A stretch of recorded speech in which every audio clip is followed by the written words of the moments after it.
Ken Klippenstein, friend of the show, reporter at The Intercept, obtained surveillance footage of the self-driving Tesla that abruptly stopped on the Bay Bridge, resulting in an 8-vehicle crash that injured 9 people, including a 2-year-old child, just hours after Musk announced the self-driving feature. Let's take a look. Not TOS technically because no one died. There it is. There's a Tesla that stopped on the corner right there. Here you go. Just randomly. Boop. Boop. Boop. Boop. Boop.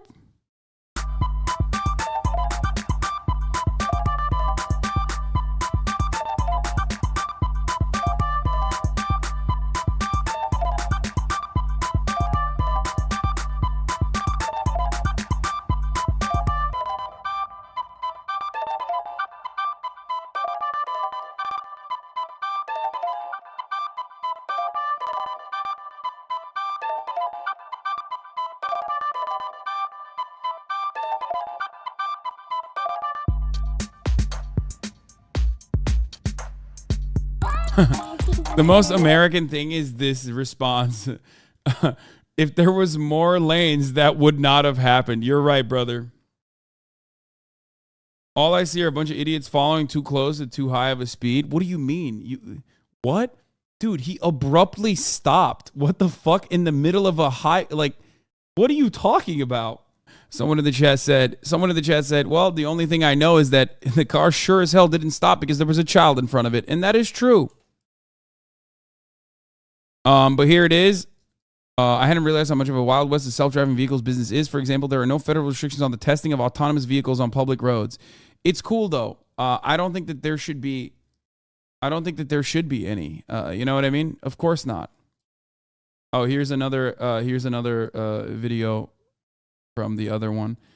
But just hours before the crash, Tesla CEO Elon Musk had triumphantly announced that Tesla's full self-driving capability was available in North America, congratulating Tesla employees on a major milestone.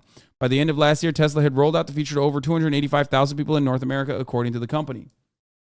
The National Highway Traffic Safety Administration has said that it's launching an investigation into the incident. Tesla vehicles using its autopilot driver assistance system, full self-driving mode, has an expanded set of features atop autopilot, were involved in 273 known crashes from July 2021 to June of last year, according to NHTSA data.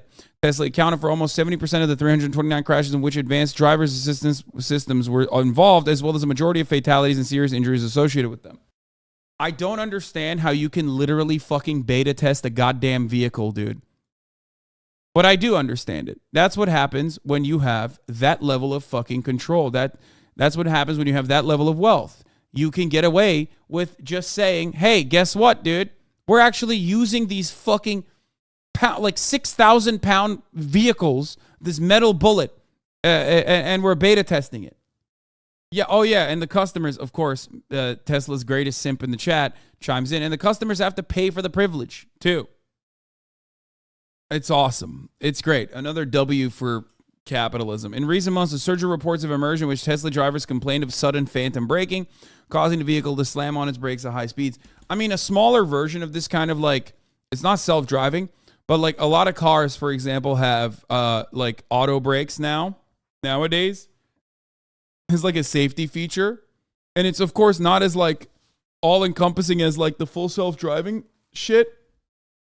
But even that is like terrifying to me. Maybe because I'm a fucking Luddite, but it is terrifying to me because like sometimes, for example, you're driving, okay, and the car in front of you, I think it was a rental that I was driving that had this shit like, motherfucker, you drive a Taycan? No, I'm not talking about that. The auto-assisted brake wasn't on the Taycan. It might actually be on the Taycan as well, but I've never actually experienced it.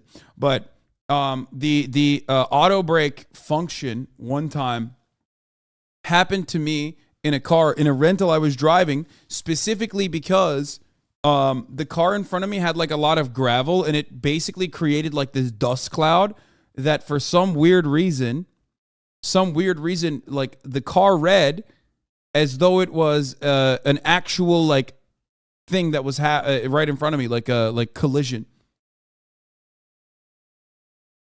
Yeah, it fooled the sensors into thinking that it was like an it fooled the sensors and the cameras into thinking that what was in front of me was actually not a dust cloud, but instead a full-blown car. I think the Teslas were hiding accident stats as well with driving assistant because that shit shuts off shortly before there is an accident. Big break. There has literally been 30 car accidents in LA today. I don't think 279 over that span is a huge deal in the grand scheme of things. Yeah, no, you're right. We should let more people die, potentially, and we should have more beta testing done on the streets in front of unsuspected individuals. Just hope that like your mom isn't in the car behind. You know what I mean? Hopefully. Or your mom isn't the one that's like crossing the fucking road as a Tesla decides to, drive directly into her. And then you'll be fine.